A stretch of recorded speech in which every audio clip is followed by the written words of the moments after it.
Washington and Iraq. Let's switch to Peter Jennings and ABC. Their ammunition is actually going in the sky. Just tell you, just before there it we was, go. Peter. Did you hear that big explosion there? Yes, Bill? We're hearing a series of very loud explosions now out on the edge of town, and seeing anti-aircraft fire going up on all sides of us here, some of it overhead. In your experience today, Bill, how close has the bombing come to the center of Baghdad, and how far out can you tell this is? Well, it's come very close to the center. About 5.5 hours ago, we had an enormous, very loud series of explosions right here around the Al Rashid Hotel, in fact, not far from the Ministry of Information, perhaps only 3 or 4 blocks away where these cruise missiles came in. We understand that some government offices were hit here. These, judging by the time it takes the explosion to reach our ears after we see the flash, may be more than a mile away from the center of town here, but these are very big explosions. We understand, of course, from Jack McWethy at the Pentagon that these are air-launched cruise missiles which carry the heavier payload of 2,000 pounds, so they're very serious business when they hit. And we're now seeing a number of these red tracers dancing. There's another flash on the horizon, and it's just behind this building. We can't see exactly where it's hitting, but you'll hear the big boom again in about 3 or 4 seconds. I'm sure I'll be quiet just for a moment.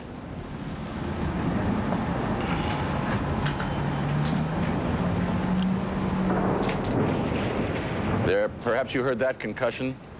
I can't tell how much our microphones are picking up, but we can also hear even further out on the edges of town, slightly fainter because they're so far away, more of these cruise missiles coming in.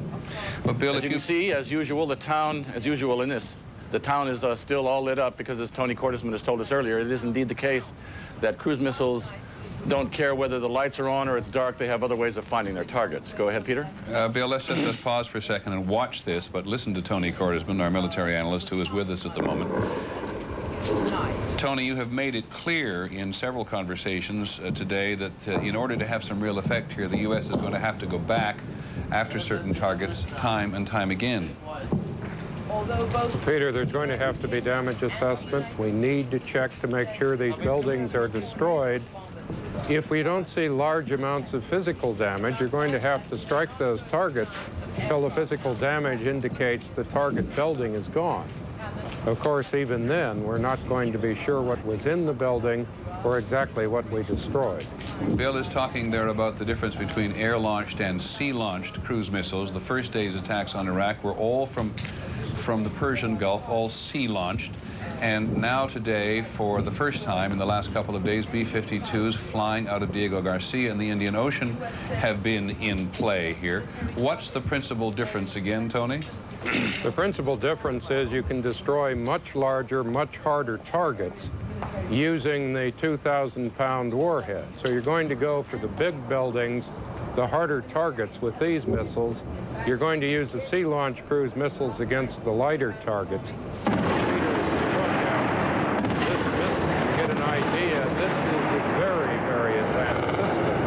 It can hit almost anything except their most hardened shoulders and facilities.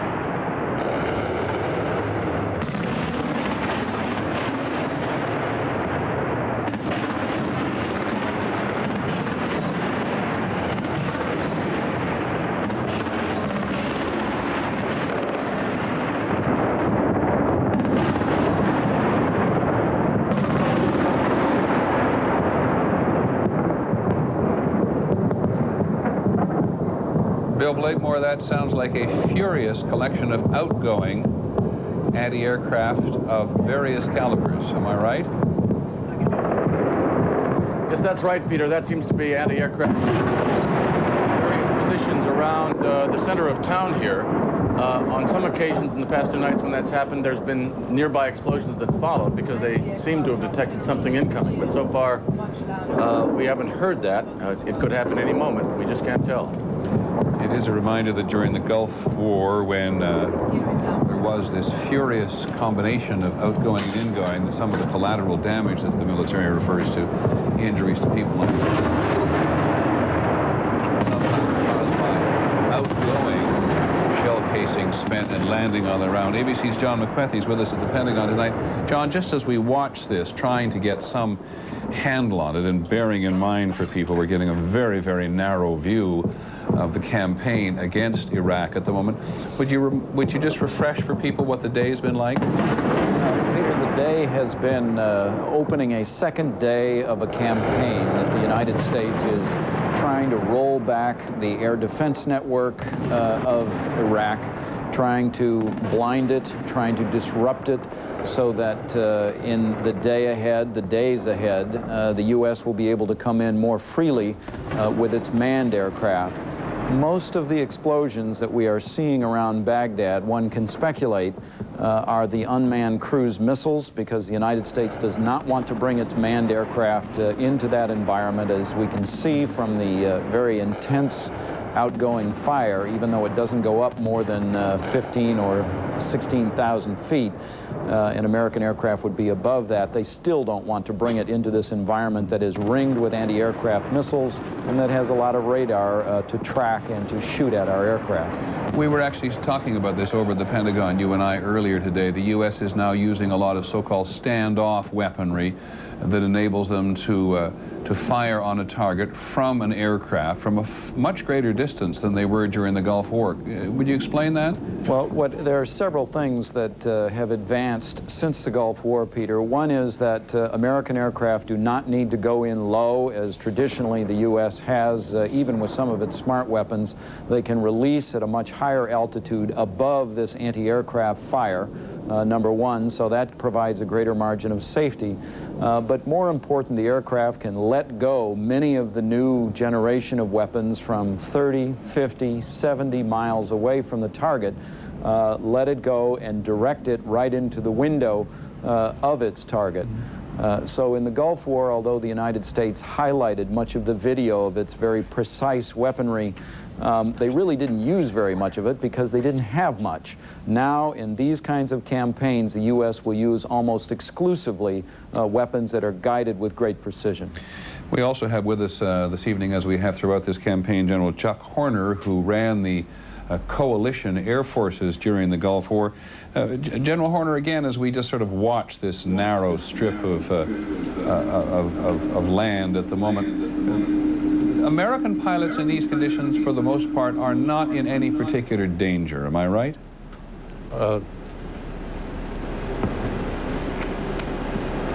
General Horner, can you hear me? Yes. I was asking you whether or not, given all of the electronic counter devices and the altitude at which they fly and the capabilities of the Iraqis, whether or not American pilots flying under these circumstances are in any serious danger from anything other than a fluke. Well, obviously there's always danger, but operating at high altitude with electronic countermeasures and precision weapons really reduce the exposure our pilots have to suffer. And do you have any sense of what's been going on today in terms of both the first wave of attacks, what might have been done, and what might be occurring now? Well, I think the first part of the day was more of the same, and now I believe they're moving on to more manned aircraft sorties. We'll probably see that for the next few days. And what would be the reason for moving from cruise missiles to manned sorties? Well, the cruise missiles, of course, are very expensive to operate, and of course what they do by you is reduce or eliminate the possibility of having anybody shot down. But now you want to get in there and do the hard work, where you truck the bombs up there and hit the targets, and hit a lot of targets at very low cost. Do you have any sense, based on your own intelligence, how well the United States did in this first day of campaigning? It was described at the Pentagon as being a pretty good day, whatever that means. Well, I think that Secretary Cohen obviously was pleased with the results they got on some of the fixed targets. Unfortunately, you really won't know how well you've done with things like radar sites and SAM sites and air defenses until you actually go ahead and penetrate that with the aircraft and see what kind of response you get. And Tony Cordesman, do I remember from the Gulf War that a lot of this ACAC, this anti-aircraft that gets shot off in every direction in Baghdad, is sometimes the result of sheer frustration and may not be knowingly aimed at anything? That's one aspect of it, Peter, but consider what we're really talking about. This is a country with vast air defense resources, but the problem with them is that most of them are blind. So how do you defend in a case like this? Well, you use what's known as curtain fire. You know something's coming, you shoot off everything you've got, even missiles where you don't have a firing solution, and hope that perhaps the smart warhead will find something. Usually what you end up doing is firing hundreds or thousands of rounds and hitting nothing. What does it mean to be blind? When you can't find with your radars, because of electronic warfare, because you're afraid to use them because of the anti-radiation missiles, what the target is and where it's coming from, you have no way to really aim today. You simply have to shoot it off and hope a continuous stream of fire or random hits will do something. Bill Blakemore in Baghdad. It's gone, as it has on previous occasions, suddenly quiet. Exactly, Peter. 1 minute ago, all hell was breaking loose. The anti-aircraft batteries around here were shooting up, possibly just in frustration as you've just been describing, or trying to lay a curtain up.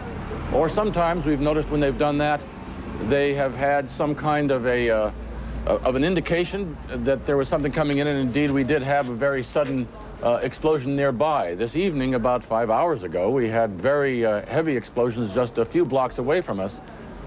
But in fact, now it's as if nothing had happened. We can see the stars, a clear moonless night, which of course is a reminder that Ramadan, the Muslim holy month, is about to begin, because if I'm not mistaken, that begins when the officials see the first new moon, but that's another night or two away. Everybody in this town knows that. They've already been buying their Ramadan sweets that are baked at this time of year to get ready for that festival, but they know that there's this religious deadline, apparently, on this attack, because as they've been hearing on the international radios, they understand that probably America will not continue this attack after Ramadan begins. Well, but thanks very much. We've had 2 very heavy waves of incoming missiles. Thanks very much, Bill Blakemore, who doing yeoman's duty in Baghdad, but he does clue me over to John McWethy at the Pentagon. John, you reported on World News Tonight earlier on that the word around the Pentagon is that this will come to some kind of a conclusion over the weekend. Peter, they want it to come to a conclusion over the weekend, but as Secretary Cohen has made it very clear, if they do not have the kind of success in going after the targets that they have put on their list, they will prolong it. But there are many political considerations in addition to military, and they would like it to end so they do not alienate even more the rest of the Islamic world. General Horner, just before we go, let me, if I may, ask you one last question. The Pentagon was very parsimonious today, very sparing with its damage assessment of what had actually happened in Iraq. That surprised you at all? No, it doesn't surprise me at all. The one thing you want to do is win, and you don't necessarily win by bragging. So military people tend to be conservative until they have all the facts and can really understand what they mean. Do you have any real feel of how much accomplishment there has been today? Do you have any feel at where the U.S. is in this campaign at the moment? I think that they're well into it. I think they've probably destroyed a large number of fixed targets well outside of Baghdad, so we have no direct feedback from our cameras in Baghdad. But I think that they still have a long way to go if they're going to inflict substantial punishment on units like the Republican Guard or Army units that have tanks and tank trucks and things of that nature. Thank you very much, General Horner. Thank everybody for joining us as we bring the audience up to date on what's going on throughout Iraq. Just a reminder again that we're seeing a very narrow slice because we have cameras out in Iraq, but it's an enormous country, and there's been action in the south, we know today, down around the Kuwaiti border and down around the Persian Gulf, and some in the north as well. This is an enormous country, and we really do not yet have a complete handle on how the overall operation is going. Impeachment debate begins in Washington tomorrow. You can hear more about all of this later this evening on Nightline, and check in anytime you want at abcnews.com, where these are 2 of the